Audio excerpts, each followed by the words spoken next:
This was interesting because going up to Tokyo, we had no charts, no current charts. We didn't have any information about where the minefields were. Most of the navigation lights that in and around Tokyo Bay had not been working. We had, by that time, they had installed a salvage set of radar on our ship. No, we didn't get radar until we were out. They probably picked it up off of B-29 or something like that. But we had radar set by that time with a little scope where you could. So it worked pretty well. We were escorted by a Navy DE, and there had been a big typhoon that had hit Okinawa. Where were you then? We were still in the Philippines, as best I recall. I want to say August the 16th was when that thing hit Okinawa. But it's the one that capsized a number of Navy ships and just really raised hell all over that part of the Pacific. Well, in September when we started up, again, I don't recall the date, we were being chased by a typhoon.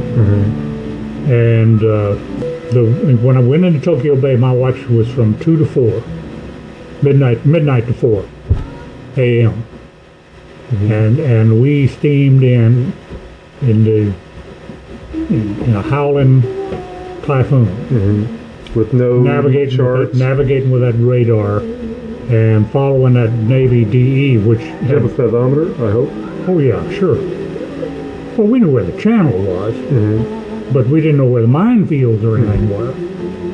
So we just steamed in following that Navy DE, which apparently was following cleared channels. Anyway, we dropped anchor, I guess, around... I know I was off watch, but I stayed on the bridge and probably dropped anchor around 5 o'clock in the morning. And then around 6 o'clock in the morning, the typhoon began to blow itself out and began to clear. And as visibility increased, the radius of visibility increased, I began to see all these ships. Cruisers sitting here, battle wagon over here, carrier over here, destroyers over here, just more and more. The whole damn Pacific fleet came into view, and then finally when the storm broke completely and the sun came up and it cleared, out in the distance to the west was Fujiyama sticking up like that. I don't recall exactly when that was, what date in September that was, but I'm saying that's when the war was over for me.